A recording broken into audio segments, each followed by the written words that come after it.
परमपिता परमात्मा पूर्ण ब्रह्म सारी सृष्टि के रचनहार कबीर परमेश्वर जी की असीम रजा से आप सभी पुण्यात्माएं परमात्मा की अमर कथा सुनने के लिए उपस्थित हुए। पुण्यात्माओं, सौभाग्य आपका, आपको ऐसे समय में मनुष्य जीवन प्राप्त है जो समय बहुत ही मुश्किल से सुलभ होता है। आप जी अभी अध्यात्म मार्ग से परिचित नहीं हैं। आपके शुभ संस्कार आपको यहाँ लाए हैं। अब धीरे धीरे आप इस ज्ञान से परिचित होते जाओगे। आप उस गए हुए समय को बहुत पछताओगे। सारा जीवन हमारे पूर्वज दादे परदादे इस रोजी रोटी के लिए ही पचकर मर गए।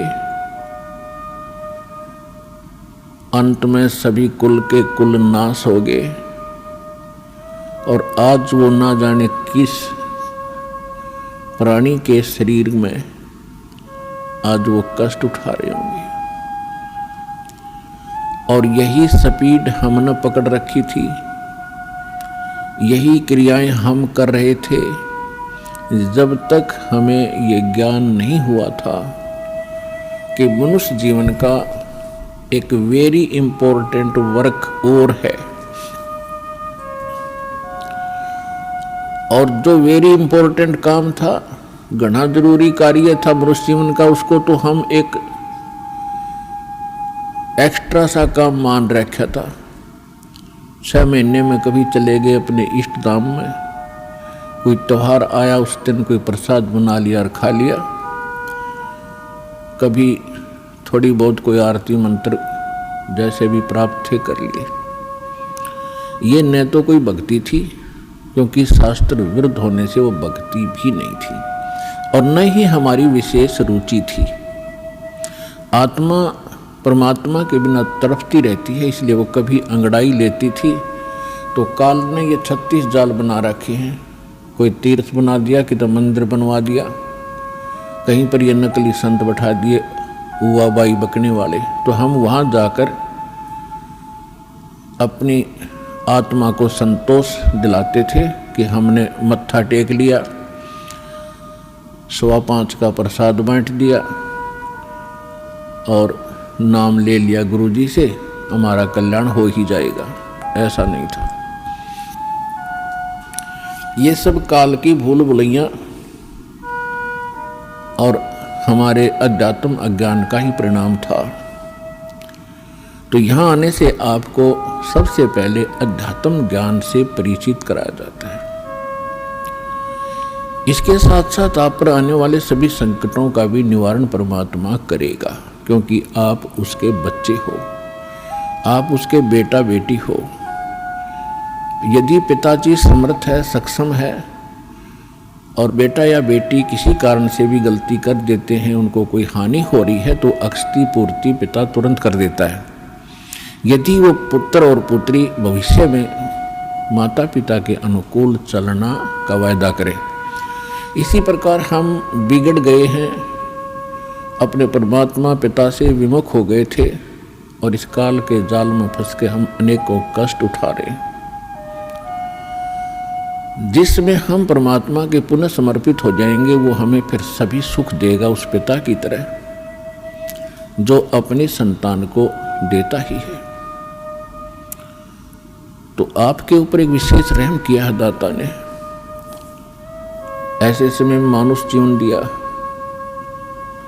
और फिर पिछले शुभ संस्कार आपके यहाँ प्रेरित करके लाए हैं। यहाँ पर कोई भी पुण्यात्मा भले ही कोई किसी रोग के कारण आया है, कोई अन्य संकट निवारण के लिए ही यहाँ पहुँचा है, उसके लिए वो दुख, वो कष्ट, वो संकट एक वरदान सिद्ध होगा, यदि वो इस मार्ग पर ढंग से समझकर टिका रहा तो। क्योंकि कोई भी ऐसी वस्तु नहीं होती जो तुरंत कर दी जावे। एक संकट आपका आशीर्वाद से निवारण कर भी दिया और आप संतुष्ट हो गए और चले गए, फिर आए नहीं। वो तो एक का दुख दूर हुआ, आपके जीवन में ना जाने कितने संकट और आने शेष हैं। और यहाँ आते रहोगे तो उन सभी का निवारण सहज में होता रहेगा। आपको पता भी नहीं चलेगा कि कोई आपत्ति हमारे पर आनी थी। उसको परमात्मा पहले ही दूर कर देगा। किनके संकट दूर करेगा? जो परमात्मा पर समर्पित हो जाएंगे। समर्पित हमने कैसे होना है? जैसे पति भरता स्त्री अपने पति के अतिरिक्त किसी अन्य पुरुष में कभी भी पति वाला भाव नहीं करती, तो उसका पति उससे विशेष प्रेम करता है, विशेष उसका ध्यान रखता है। तो हम अपने पति से, अपने मालिक से, अपने स्वामी पूर्ण परमात्मा कबीर देव से हम दूर हो चुके हैं। हमने यहां आकर के 36 खत्म कर लिए। कैसे कर लिए? कभी हम शिव की पूजा करते हैं, उसको मालिक मान बैठते हैं। कभी हम गणेश को मालिक मान बैठते हैं। कभी हम विष्णु जी को, कभी हम अन्य देवी देवताओं या गांव के किसी भैरव भूत बेतालों को। और ये ऐसे सक्षम नहीं हैं जो हमें कुछ सुख दे सके। ये ना हमें दुख दे सकते, ना ये हमें सुख दे सकते, क्योंकि ये केवल हमें किया कर्म ही देते हैं। और पूर्ण परमात्मा सत्य पुरुष कबीर देव, कबीर साहिब, ये हमारे सभी संकटों का निवारण करते हैं। ये सक्षम है। हमारे जीवन में आने वाले यानी प्रारब्ध में, किस्मत में किसी भी प्रकार का कोई संकट है, उसका ये निवारण सहज में कर देते हैं। ये कब करते हैं? जब हमारी आस्था 100% कबीर परमेश्वर में हो जाएगी और अन्य किसी भी देव से हम कोई भी वस्तु की डिमांड स्वप्न में भी नहीं करेंगे। किसी भी प्रकार का कोई संकट है तो अपने परमात्मा कबीर जी से ही हम अर्जी लगाएंगे हृदय से। कुछ समय के बाद आपका स्वभाव बन जाएगा इस ज्ञान और समाधान और इस भक्ति के कारण कि आप पर कुछ भी आपत्ति आवेगी, आप केवल हे बंदी छोड़, हे परमपिता परमात्मा कबीर साहिब, आपके मुख से यही निकलेगा। तो उस समय परमात्मा आपके साथ हो लिया। फिर उस आत्मा के जीवन सफर में कोई भी संकट, सफर के अंदर कांटे होते हैं रास्ते में, तो हमारे जीवन सफर में कोई भी कर्म, पाप कर्म रूपी कांटा होगा, तो वो परमात्मा ऐसे बुहार देगा जैसे पति भरता जमी पर जो जो धर है पाँव, समर्थ झाड़ू देते है ना काटा लग जावे। उस समर्थ को भूल कर हम परमात्मा से दूर होकर संसारिक लोगों से, संसारिक इन अधिकारियों से और इस 3 लोक के भगवान देवों से, हम इनसे अपना संकट निवारण की इच्छा करते रहे। ये हमारी अध्यात्म ज्ञान की जो कमी थी, त्रुटि थी। और जब हम परमात्मा से ही सब कुछ डिमांड करेंगे, इनके ऊपर समर्पित हो जाएंगे, तो परमात्मा कहते हैं जिस समय आप गर्भ के अंदर थे उस समय आपके साथ कौन था? ना माँ थी, ना पिता था, ना कोई अन्य सगा संबंधी था। अकेले आप और परमात्मा, बीच में कोई नहीं था। उस समय आप सीधी पुकार कर रहे थे, हे परमात्मा मुझे इस नरक से निकाल दे। माँ के गर्भ में बहुत पीड़ा होती है। उस पीड़ा को हम बाहर आने से भूल जाते हैं, क्योंकि त्रिगुण में माया, इन तीनों गुणों के प्रभाव से हम बहुत ज्यादा प्रभावित होकर के अचेत हो जाते हैं। वो पिछली सब शुद्ध बुद्ध समाप्त हो जाती है। और परमात्मा आप कितना साक्षी है कि अंदर माँ के पेट में आपको उसने पाला। माँ के गर्भ से बाहर आने से पहले आपकी कैसी व्यवस्था करती है, वो कितना चिंता करता है आपकी। दांत नहीं थे तो माँ के स्तन में दूध भेज दिया, और उससे पहले एक टोपा दूध नहीं था माँ के स्तन में। जो परमात्मा इतना भविष्य की आपकी चिंता करता है, और बाहर आकर के आप स्वयं इतने इंटेलिजेंट बन गए, चतुर बन जाते हो, धनी बनने के लिए, अपनी सुरक्षा करने के लिए, अपने को सुखी बनाने के लिए लोगों को लूटते हो, रिश्वत लेते हो, चोरी करते हो, डाके मारते हो। आप भगवान के विधान को भूल गए, आपको याद नहीं। जो परमात्मा आपकी इतनी केयर टेक करता है, इतनी देखभाल पहले से चिंतित है, तो अब कौन सा वो दूर है आपसे। आपको केवल प्रारब्ध तो मिलेगा ही मिलेगा जो आपकी किस्मत में लिखा है। उसको भी मिलेगा जो भक्ति नहीं करते। लेकिन भक्ति करने का उद्देश्य मूल यही होता है, आत्म कल्याण हो, और इस जीवन में हमारा कोई पाप कर्म हो, कोई कष्ट आना हो, उसका भी निवारण हो। तो उसका निवारण तो एक ही से हो सकता है, उस परम पिता परमात्मा पूर्ण ब्रह्म से। अन्य भगवान, अन्य ये देव वो संकट निवारण नहीं कर सकते। पाप के हमारे किस्मत में लिखे हुए कर्म को वो नहीं समाप्त कर सकते, वो भोगना ही पड़ता है। केवल कबीर देव, कबीर साहब, ये हमारे इन पाप का नाश कर सकता है, हमारे जीवन को सुखी कर सकता है। तो क्या बताते हैं,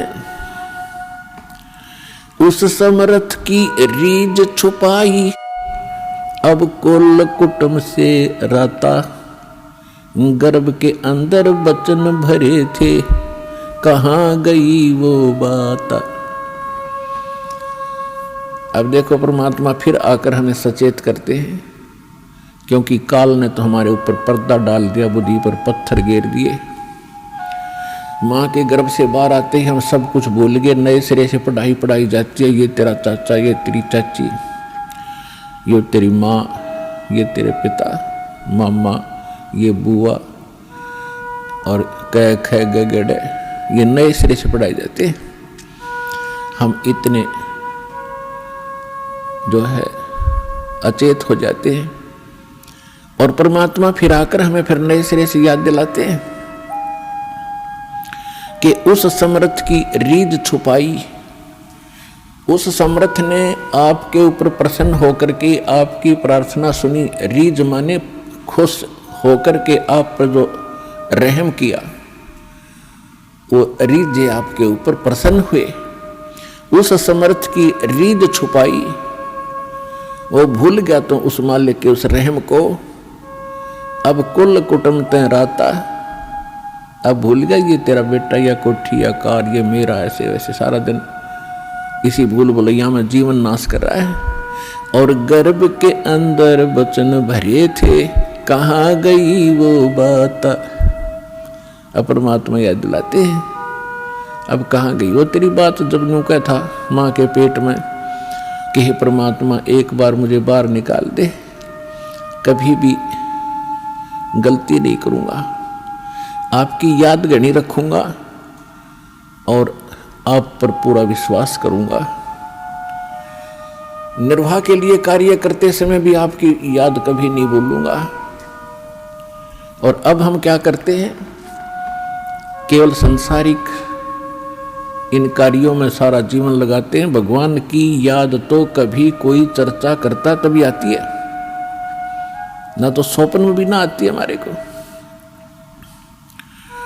तो उसके लिए क्या बताते हैं कि वो परमात्मा जब आपको माँ के गर्भ में भी सुरक्षित रखता है, आपके बाहर आने से पहले आपके आहार के लिए माँ के स्तन में दूध भेजता है, तो आगे आने वाले जीवन में जो तूने जैसा किया है उसमें क्या वो कमी करेगा? तो इस आधार से भी हमने उन बुराइयों से हट जाना चाहिए जो हम स्वयं धनी बनना चाहते हैं। चोर मिलावट करके, झूठ बोल के, चोरी करके हम इस तरह जो धनी बनना चाहते हैं, रिश्वत लेके, तो ये हमारी भूल है। ये पैसा ऐसे एकत्रित किया हुआ आपके पास नहीं रहेगा। परमात्मा आप पर रहम करेगा और उसकी भक्ति सत्य करोगे तो जो प्रारब्ध है वो तो आपका मिलेगा, लेकिन उस प्रारब्ध के अंदर जो कांटे हैं कर्म के वो नहीं दुख देंगे, और फिर प्रारब्ध से अधिक भी देगा, क्योंकि परमात्मा के पास वो समर्थ है, उनके पास एक वीटो पावर है, वो केवल कबीर साहब के पास है। जैसी आपकी श्रद्धा और लगन देखेगा, विश्वास और दृढ़ता देखेंगे, तो आपको किस्मत से अधिक भी देंगे, अच्छा भी देंगे, और आपके पाप रूपी कर्मों के कांटों को भी वो पहले ही निकाल देंगे। आप तक तो आने भी नहीं देंगे। वो जब आप पर समर्पित हो जाओगे उनके ऊपर कैसे समर्पित होंगे, और फिर वो कैसे करेगा? जो पति भरता पति से राती, आन पुरुष नहीं भावे, बसे पी हर में सुरत प्रीतम में, ऐसे जान लगावे। कि जैसे पति भरता अपने पति से ही लीन रहती है, आन पुरुष अन्य पुरुष नहीं भावे, उसके मन में स्वप्न में भी नहीं आता अन्य पुरुष के प्रति कोई भी कुविचार। और यदि वो लड़की अपने माँ के चली जाती है तो भी अपने पति की शुद्ध, वो मुख से नहीं बोलती लेकिन अंदर से वो नहीं भूल पाती। ऐसे ही आप उस परम पिता पर आश्रित हो जाओगे।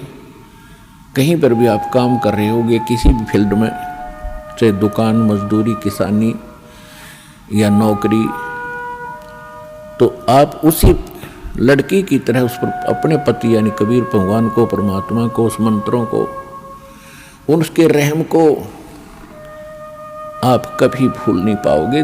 तो उस समय आपका नाता उस परम पिता से जुड़ चुका है। यदि आप पल पल पर भूल जाते हो, याद नहीं रहती है भगवान की मेहर, तो अभी आपकी समर्पण भाव में कोई कमी है, जिस कारण से भगवान ने आपको दृढ़ता से नहीं पकड़ा है। तो जब आपको परमात्मा दृढ़ता से कैच कर लेगा, आपकी सच्चा समर्पित भाव देख लेंगे, वो तो अंतर्यामी है। तो उस समय कहा है कि जैसे पति भरता जमीन पर, और जो जो धर है पाँव जितने कदम रखती है, समर्थ झाड़ू देत है ना कांटा लग जाए। इतना दयालु है ये कबीर भगवान। आपके जीवन रूपी सफर में आपके कदम रखने से पहले आपके वो पाप रूपी कांटों को बुहार देगा, झाड़ू दे देगा आपके रास्ते में, कि कहीं मेरी प्यारी आत्मा को ये कांटा ना लग जाए।